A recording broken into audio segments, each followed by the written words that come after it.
Prépare-toi présente l'Apocalypse illustré pour plein feu sur l'heure juste. Chapitre 5, versets 1 à 14. Livre d'Apocalypsis, Apocalypse. Le Machia est le seul digne d'ouvrir le livre. Et je vis dans la main droite de celui qui est assis sur le trône, un livre écrit en dedans et en dehors, scellé de 7 sceaux. Et je vis aussi un ange puissant, proclamant à grande voix, qui est digne d'ouvrir le livre et d'en délier les sceaux. Et nul ne pouvait, ni dans le ciel, ni sur la terre, ni sous la terre, ouvrir le livre ni le regarder. Et moi, je pleurais beaucoup parce que personne n'était trouvé digne d'ouvrir le livre, ni de le lire, ni de le regarder. Et l'un des anciens me dit, « Ne pleure pas. Voici, il a remporté la victoire, le lion qui est de la tribu de Yehuda, la racine de David, pour ouvrir le livre et pour en délier les 7 sceaux. » Et je regardai, et voici, au milieu du trône et des 4 êtres vivants, et au milieu des anciens, un agneau qui se tenait debout comme tué, ayant 7 cornes et 7 yeux, qui sont les 7 esprits d'Élohim envoyés par toute la terre. Et il vint et prit le livre de la main droite de celui qui est assis sur le trône. L'agneau est adoré. Et quand il eut pris le livre, les 4 êtres vivants et les 24 anciens tombèrent devant l'agneau, ayant chacun des cithars et des coupes d'or pleines d'encens, qui sont les prières des saints. Et ils chantent un cantique nouveau, en disant, « Tu es digne de prendre le livre et d'en ouvrir les sceaux, parce que tu as été tué et tu nous as achetés pour Élohim par ton sang, de toute tribu, de toute langue, de tout peuple et de toute nation. Et tu as fait de nous des rois et des prêtres pour notre Élohim, et nous régnerons sur la terre. » Et je regardai et j'entendis la voix de beaucoup d'anges autour du trône, des êtres vivants et des anciens, et leur nombre était des myriades de myriades et des milliers de milliers. Ils disent à grande voix, « Digne est l'agneau qui a été tué, de recevoir la puissance, et la richesse, et la sagesse, et la force, et l'honneur, et la gloire et la louange. » J'entendis aussi chaque créature qui est dans le ciel, sur la terre et sous la terre, et dans la mer et tout ce qui est en elle, disant, à celui qui est assis sur le trône et à l'agneau, soit la louange et l'honneur, et la gloire et la force souveraine, pour les âges des âges. Et les 4 êtres vivants disaient, Amen. Et les 24 anciens tombèrent et adorèrent le vivant pour les âges des âges. Chapitre 6, versets 1 à 17. Livre d'Apocalypsis, Apocalypse. Premier sceau, le cavalier qui part pour vaincre.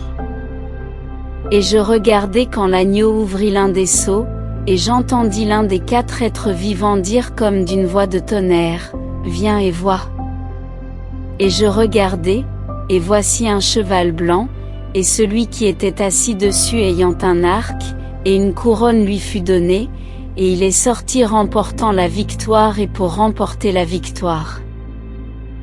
Deuxième sceau, la guerre. Et quand il ouvrit le second sceau, j'entendis le second être vivant dire, « Viens et vois. » Et il sortit un autre cheval rouge-feu. Et il fut donné à celui qui était assis dessus d'ôter la paix de la terre, afin qu'ils se tuent en effet les uns les autres, et il lui fut donné une grande épée. Troisième sceau, la famine.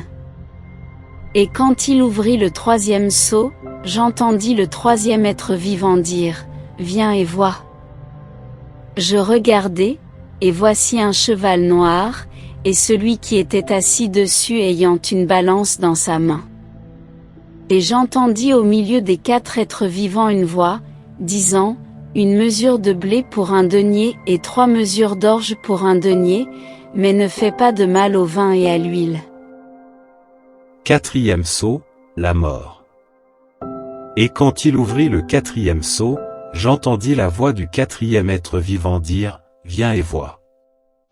Et je regardai, et voici un cheval vert, et celui qui était assis dessus ayant pour nom la mort, et l'Hadès le suivait de près.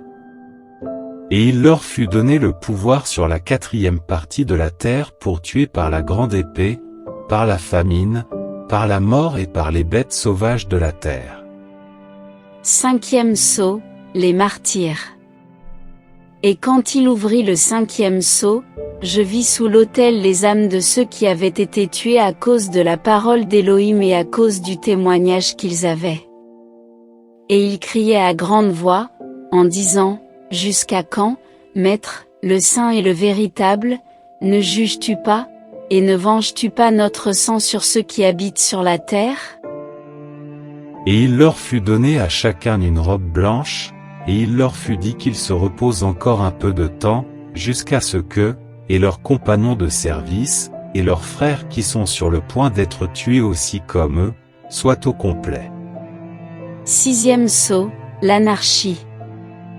Et je regardai quand il ouvrit le sixième sceau, et voici, il se fit un grand tremblement de terre, et le soleil devint noir comme un sac de crin, et la lune entière devint comme du sang. Et les étoiles du ciel tombèrent sur la terre, comme lorsque le figuier est agité par un grand vent et laisse tomber ses figues encore vertes. Et le ciel se retira comme un livre qu'on roule. Et chaque montagne et ils furent déplacés de leur place. Et les rois de la terre, et les princes, et les riches, et les tribuns, et les puissants, et tout esclave, et tout homme libre se cachèrent dans les cavernes et dans les rochers des montagnes. Et ils disent aux montagnes et aux rochers, Tombez sur nous et cachez-nous loin de la face de celui qui est assis sur le trône, et de la colère de l'agneau. Parce que le grand jour de sa colère est venu, et qui peut tenir debout? Chapitre 7, versets 1 à 17. Livre d'Apocalypse, Apocalypse. Les 144 000 marqués du sceau d'Élohim. Et après ces choses, je vis 4 anges qui se tenaient aux 4 coins de la terre, retenant les 4 vents de la terre, afin qu'aucun vent ne souffle sur la terre, ni sur la mer, ni sur aucun arbre.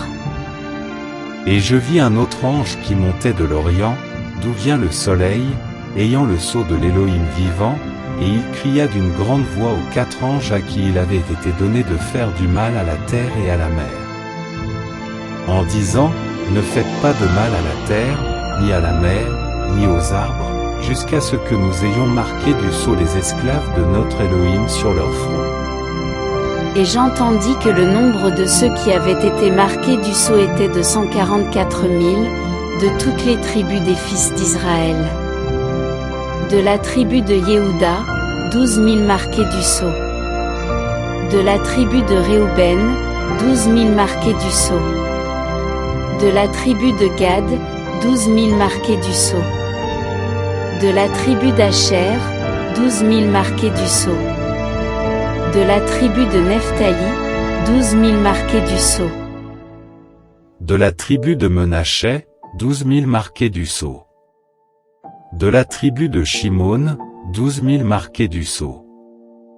De la tribu de Lévi, 12 000 marqués du sceau. De la tribu de Issachar, 12 000 marqués du sceau. De la tribu de Zébouloun, 12 000 marqués du sceau. De la tribu de Yosef, 12 000 marqués du sceau. De la tribu de Benjamin, 12 000 marqués du sceau. Multitude de sauvés pendant la grande tribulation. Après ces choses, je regardai, et voici une grande foule que personne ne pouvait compter, de toute nation et tribu, et peuple et langue, qui se tenaient devant le trône et devant l'agneau, vêtus de longues robes blanches, avec des palmiers dans leurs mains.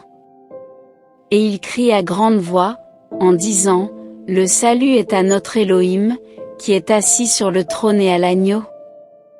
Et tous les anges se tenaient autour du trône, et des anciens, et des 4 êtres vivants, et ils tombèrent devant le trône sur leurs faces et adorèrent Élohim, en disant « Amen ». La louange, la gloire, la sagesse, l'action de grâce, l'honneur, la puissance et la force soient à notre Elohim, pour les âges des âges. Amen. Et l'un des anciens prit la parole et me dit, ceux qui sont vêtus de longues robes blanches, qui sont-ils et d'où sont-ils venus? Et je lui dis, Seigneur, tu le sais. Et il me dit, ce sont ceux qui viennent de la grande tribulation. Et ils ont lavé leurs robes, et ils ont blanchi leurs robes dans le sang de l'agneau. C'est pourquoi ils sont devant le trône d'Élohim, et le servent jour et nuit dans son temple. Et celui qui est assis sur le trône dressera sa tente sur eux. Ils n'auront plus faim et n'auront plus soif, et le soleil ne tombera plus sur eux ni aucune chaleur. Parce que l'agneau qui est au milieu du trône les paîtra et les guidera vers les sources d'eau vive, et Elohim essuiera toutes les larmes de leurs yeux. Chapitre 8, versets 1 à 13. Livre d'Apocalypse, Apocalypse.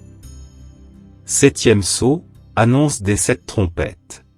Et quand il ouvrit le 7e sceau, il se fit dans le ciel un silence d'environ une demi-heure. Et je vis les 7 anges qui se tiennent devant Elohim, et 7 trompettes leur furent données. Et un autre ange vint et se tint devant l'autel, ayant un encensoir d'or. Et on lui donna beaucoup d'encens afin qu'il fournisse les prières de tous les saints, sur l'autel d'or qui est devant le trône. Et la fumée de l'encens monta avec les prières des saints de la main de l'ange devant Elohim. Et l'ange prit l'encensoir et le remplit du feu de l'autel, et le jeta sur la terre. Et il y eut des voix, et des tonnerres, et des éclairs, et un tremblement de terre. Et les 7 anges qui ont les 7 trompettes se préparèrent à sonner de la trompette. Première trompette, grêle et feu mêlés de sang. Et le premier ange sonna de la trompette. Et il y eut de la grêle et du feu mêlé de sang, et cela a été jeté sur la terre. Et le tiers des arbres fut brûlé, et toute herbe verte aussi fut brûlée. Deuxième trompette, la montagne embrassée. Et le second ange sonna de la trompette. Et quelque chose comme une grande montagne brûlante de feu fut jetée dans la mer. Et le tiers de la mer devint du sang. Et le tiers des créatures dans la mer ayant des âmes mourut, et le tiers des navires fut détruit. Troisième trompette, absinthe, l'étoile tombée du ciel. Et le troisième ange sonna de la trompette. Et il tomba du ciel une grande étoile, brûlant comme une lampe. Et elle tomba sur le tiers des fleuves et sur les sources des eaux. Et le nom de l'étoile est absinthe. Et le tiers des eaux fut changé en absinthe, et beaucoup d'humains moururent par les eaux, parce qu'elles étaient devenues amères. Quatrième trompette, des signes dans le ciel. Et le quatrième ange sonna de la trompette, et le tiers du soleil fut frappé, et le tiers de la lune, et le tiers des étoiles, afin que le tiers en soit obscurci, et que le tiers du jour ne brille pas, et la nuit de même. Et je regardai et j'entendis un ange volant au zénith en disant à grande voix, Malheur! Malheur! Malheur à ceux qui habitent sur la terre à cause des autres sons de trompette que les 3 autres anges vont faire retentir. Chapitre 9, versets 1 à 21. Livre d'Apocalypse, Apocalypse. 5e trompette, ouverture du puits de l'abîme. Et le 5e ange sonna de la trompette, et je vis une étoile qui tomba du ciel sur la terre, et la clé du puits de l'abîme lui fut donnée.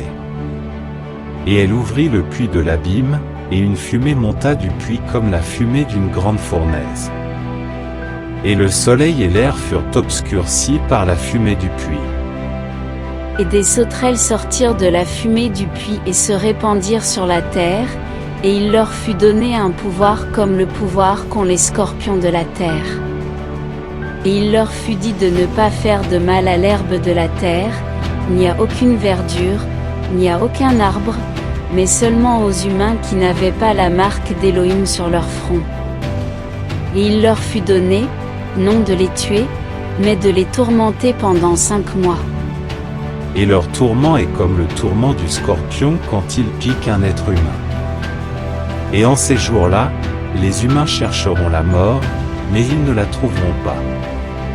Et ils désireront mourir, mais la mort fuira loin d'eux. Et ces ressemblances de sauterelles étaient semblables à des chevaux préparés pour la guerre.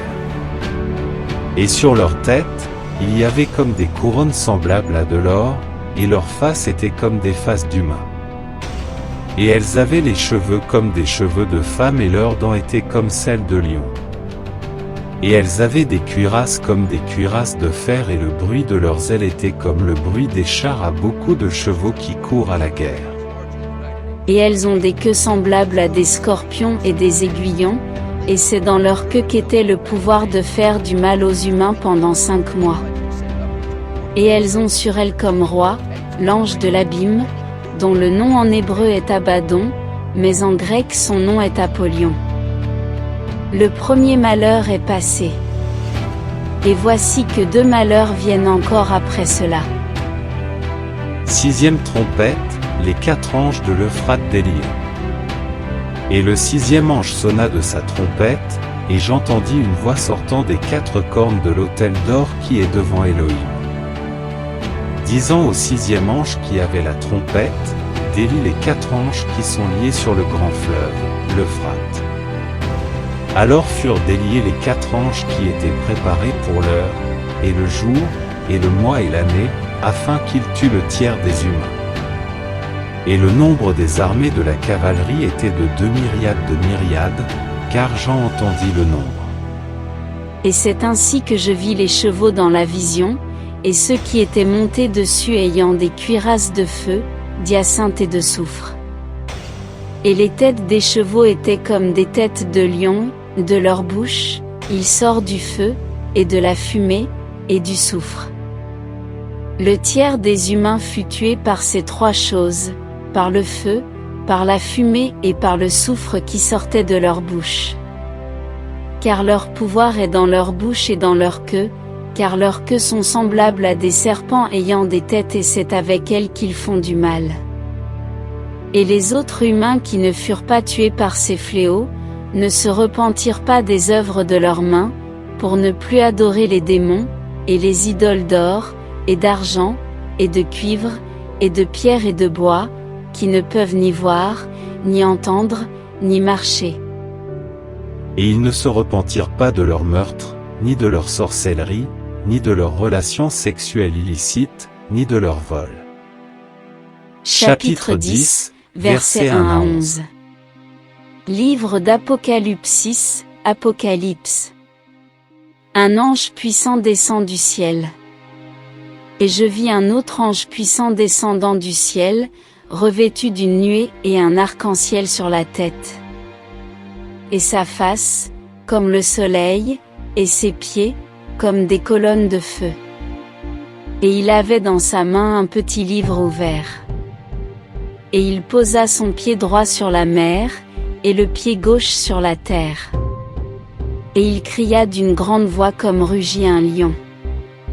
Et quand il cria, les 7 tonnerres firent entendre leur voix. Et quand les 7 tonnerres eurent fait entendre leur voix, j'allais écrire, et j'entendis une voix du ciel me disant, scelle les choses que les 7 tonnerres ont fait entendre, et ne les écris pas. Et l'ange que je voyais debout sur la mer et sur la terre leva sa main vers le ciel.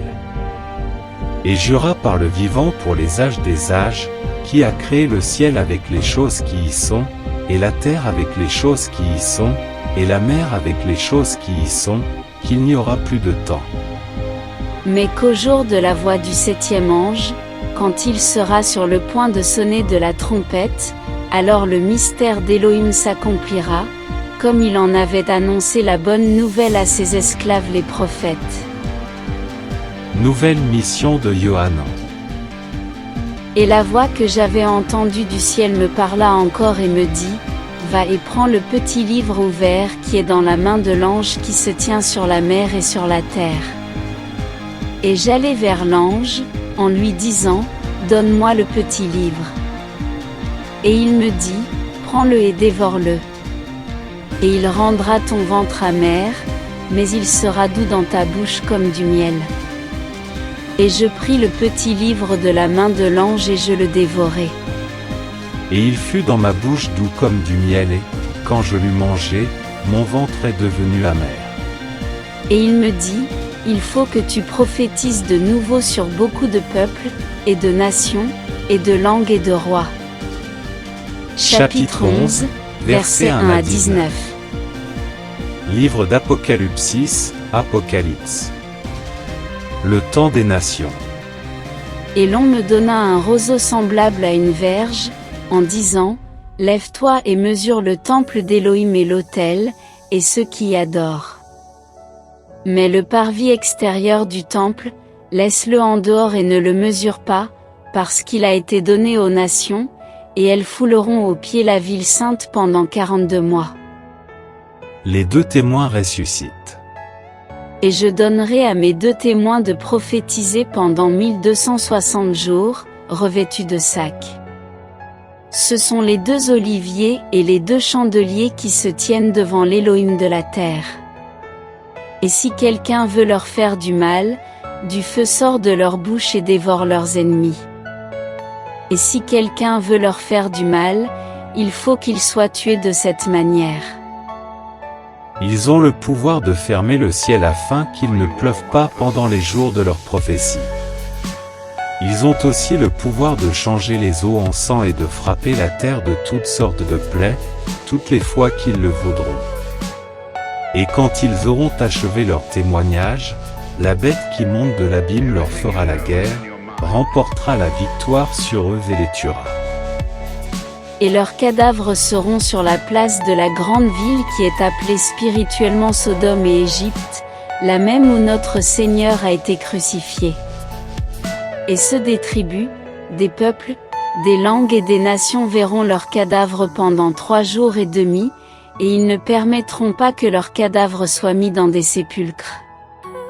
Et ceux qui habitent sur la terre se réjouiront à leur sujet, ils seront dans l'allégresse, ils s'enverront des présents les uns aux autres, parce que ces deux prophètes ont tourmenté les habitants de la terre.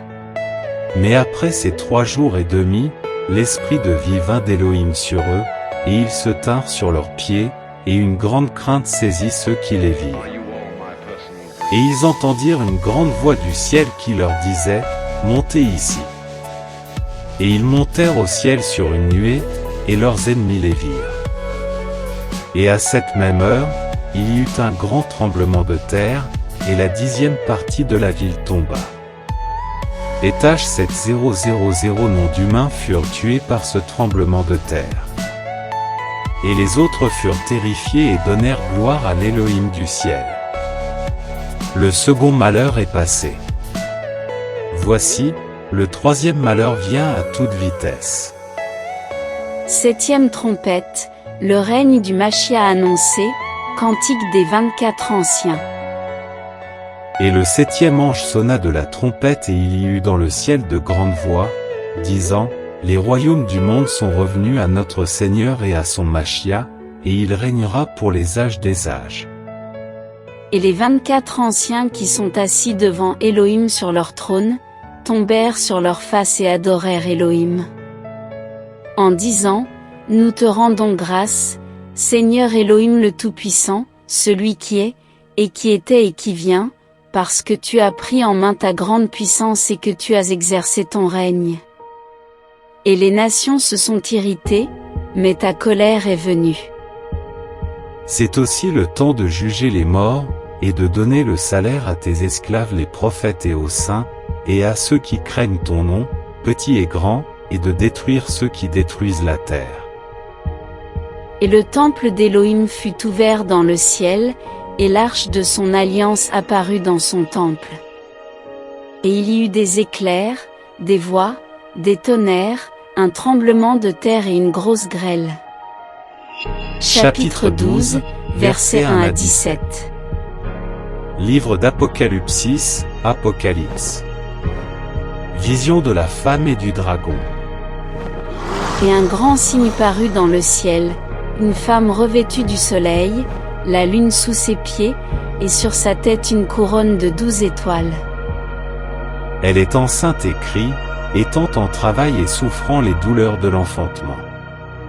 Il parut aussi un autre signe dans le ciel, et voici un grand dragon rouge-feu ayant 7 têtes et 10 cornes, et sur ses têtes 7 diadèmes. Et sa queue traîne le tiers des étoiles du ciel et les jeta sur la terre. Et le dragon se tint devant la femme qui allait enfanter, afin que, quand elle aurait enfanté, il dévorât son enfant. La naissance du Machia. Et elle enfanta un fils, un mâle, qui doit paître toutes les nations avec un sceptre de fer. Et son enfant fut enlevé vers Élohim et vers son trône. Et la femme s'enfuit dans un désert, où elle avait un lieu préparé par Élohim, afin d'y être nourrie pendant 1260 jours. Guerre entre l'archange Michael, Michel, et le dragon. Et il y eut une guerre dans le ciel. Michael et ses anges combattirent contre le dragon. Et le dragon et ses anges combattirent. Mais ils ne furent pas les plus forts, et leur place ne fut plus trouvée dans le ciel. Et il fut jeté, le grand dragon, le serpent ancien, celui qui est appelé le diable et le Satan, celui qui égare toute la terre habitée, il fut jeté sur la terre, et ses anges furent jetés avec lui. Et j'entendis une grande voix dans le ciel, disant, Maintenant le salut est arrivé, et la force, et le royaume de notre Élohim et l'autorité de son Machia. Parce que l'accusateur de nos frères, qui les accuse devant notre Élohim jour et nuit, a été précipité vers un lieu plus bas. Et ils ont remporté la victoire sur lui à cause du sang de l'agneau et à cause de la parole de leur témoignage, et ils n'ont pas aimé leur âme jusqu'à la mort. C'est pourquoi réjouissez-vous cieux et vous qui y dressez vos tentes. Malheur à ceux qui habitent la terre et la mer, parce que le diable est descendu vers vous, ayant une grande colère, sachant qu'il a peu de temps. Le dragon persécute la femme, sa postérité et les témoins du Machia. Et quand le dragon vit qu'il avait été jeté sur la terre, il persécuta la femme qui avait enfanté le mâle. Mais les 2 ailes du grand aigle furent données à la femme, afin qu'elle s'envole dans le désert, vers son lieu, où elle est nourrie un temps et des temps et la moitié d'un temps, loin de la face du serpent. Et de sa gueule, le serpent lança de l'eau comme un fleuve derrière la femme, afin de la faire emporter par le fleuve. Mais la terre secourut la femme, elle ouvrit sa bouche et elle engloutit le fleuve que le dragon avait lancé de sa gueule. Et le dragon fut irrité contre la femme et s'en alla faire la guerre au reste de sa semence qui garde les commandements d'Élohim, et qui ont le témoignage de Yehoshua Mashiach.